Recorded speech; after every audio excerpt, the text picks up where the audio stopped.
Eu escrevo isso como uma forma de me desculpar com as pessoas afetadas por meus erros. Eu espero que do fundo do meu coração, que se Deus realmente exista, Ele me perdoe pelos atos que fiz. Embora acho que nem Ele me perdoaria. Minha esposa estava em um estado terminal e, alguns meses atrás, ela morreu. Eu fiquei muito triste com a perda. Ela era maravilhosa, uma mulher carinhosa. Ela era amável e todos que tiveram o prazer de conhecê-la pensavam da mesma forma. Eu não podia suportar a dor. Então fiz uma coisa terrível. Eu não vou te dizer como eu fiz ou como eu aprendi. Os danos que causei já foram suficientes. Mas eu encontrei uma maneira de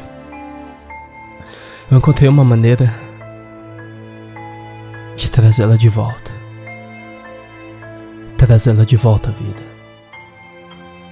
Trazê-la do além. Eu não podia mais suportar ficar sozinho, então cometi um erro terrível na minha solidão. Quando eu terminei o ritual, nada aconteceu. Nada a primeiro instante. Eu já havia desistido enquanto carregava ela de volta para enterrá-la. Eu comecei a ouvir e sentir ela respirando. Como uma medida compreensiva de alegria, eu percebi que o som emanava de sua boca. Eu tinha trago ela de volta à vida. Na época eu não conseguia entender completamente o que aquilo era, mas na minha feliz ignorância, eu levei de volta para minha casa. Ela não era a mesma. Ela não era mais carinhosa. Parecia mais um ser primitivo ou um animal instintivo. Ela gritava e rosnava para mim sempre que passava por ela. Eu estava preocupado, não só pelo meu próprio bem, mas pelo bem dela, para que ela não pudesse escapar. Que fique registrado aqui. Que fique registrado aqui que foi para seu próprio bem que eu a tranquei no porão. Eu nunca quis mantê-la dessa forma. Eu nunca imaginei que minhas ações poderiam ficar pior do que isso. Eu continuei ali pelo tanto de tempo que pude, mas seus gritos se tornavam cada vez mais e mais desesperados. Eu não conseguia acreditar que aqueles gritos eram de minha esposa, ou seja lá o que aquilo era. Eu precisava fazer alguma coisa. Então algo aconteceu. Eu percebi que eu não era o único a ouvir os gritos. Meus vizinhos começaram a ficar curiosos. Eventualmente, invadiram meu quintal para bisbilhotar. Eu peguei um em flagrante, e como eu não tinha nenhuma explicação para dar para o que ele viu ou ouviu, eu o ataquei. Eu não queria matá-lo, mas ele não queria sair de minha casa por sua própria vontade. Como eu temia as consequências de deixá-lo ir, tranquei ele no porão com minha esposa. Este foi meu segundo erro. Fora o som de ossos, naquela noite, não houve gritos. Ao amanhecer, decidi verificar meu vizinho, mas ele não estava mais lá. Primeiramente eu pensei que ele tivesse escapado ou se escondido em algum lugar. Então eu percebi uma quantidade enorme de sangue e um pedaço de carne perto da minha esposa, que estava dormindo agora. Ela tinha se alimentado dele e agora dormia. Todo este tempo, os gritos eram de fome. Eu fechei a porta e fui me deitar novamente. Ela ficou quieta por mais alguns dias. Parecia que ela só precisava comer de vez em quando. Eu não tenho orgulho do que eu fiz. Eu saía todas as noites, tão tarde que quase ninguém andava nas ruas. Andei pelas ruas procurando pessoas que estavam sozinhas. Eu atacava e carregava seus corpos para minha mulher no porão. Eu costumava acordar no meio do meu sono para ouvir seus gritos de socorro. A fome despertava a besta que estava dentro dela, fazendo ela gritar cada vez mais alto. Enfim, apenas 10 minutos de trituração e quebras de ossos me garantiram mais alguns dias de sossego. Não era eu que realmente matava aquelas pessoas, mas eu sabia que eu era o culpado. Foram minhas ações que provocaram a morte de tantos, e minhas ações que causaram a tristeza nas famílias das vítimas. Quantos panos rasgados e sangrentos ainda tenho que queimar? Quantas pessoas foram destruídas por minhas mãos?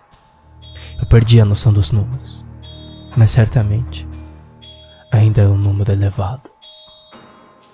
A partir de um certo momento, eu comecei a me referir a ele, porque finalmente percebi que aquilo não era minha esposa. Dia após dia, ela foi ficando mais forte, e sua força estava aumentando, e como o tempo passou, fui forçado a levar para casa mais comida. Pessoas maiores, homens, 2 mulheres, uma mulher e um homem. Eventualmente, aquilo já estava comendo um homem adulto por dia. Eu sabia que em algum canto escuro da minha mente, eu sabia que isso não poderia durar para sempre. Eu não podia continuar levando as pessoas. Eu estava em perigo de ser apanhado e, embora eu merecia ser, o medo tomou conta de mim, então eu decidi fugir.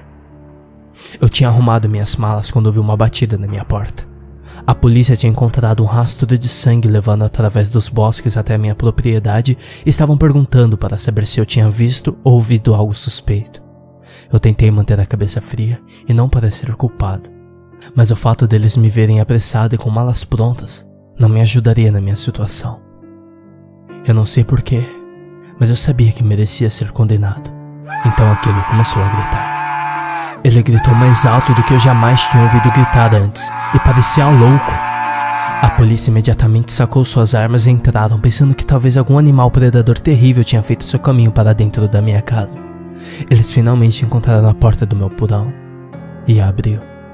Lentamente, muito lentamente desceram as escadas. Eu não estava com a cabeça no lugar.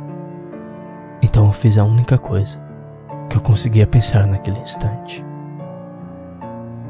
Eu fechei a porta, tranquei e joguei a chave. Corri para meu quarto e peguei minhas malas passando pelas portas do porão. Eu ouvi os gritos dos policiais que me assombram até hoje. Eu ouvi o som da madeira estraçalhando. Aquela coisa tinha escapado do porão. Corri o mais rápido que minhas pernas suportaram para fora de lá. Continuei correndo até chegar à estação e peguei um trem que me levasse para longe. Aquele lugar é uma cidade fantasma agora, salpicada de sangue, mas nenhum corpo vivo anda por lá. Eu desejo muito retornar à minha antiga propriedade para reunir minhas pesquisas porque eu sinto que posso fazer certo desta vez. Eu estou atormentado pelo mal que fiz e pelas vidas que se foram por minha causa. Por isso, eu desejo retornar às minhas pesquisas. Eu não só acho que posso reviver minha esposa, como também acho que posso reviver a cidade inteira de uma só vez. Eu vou tentar de novo.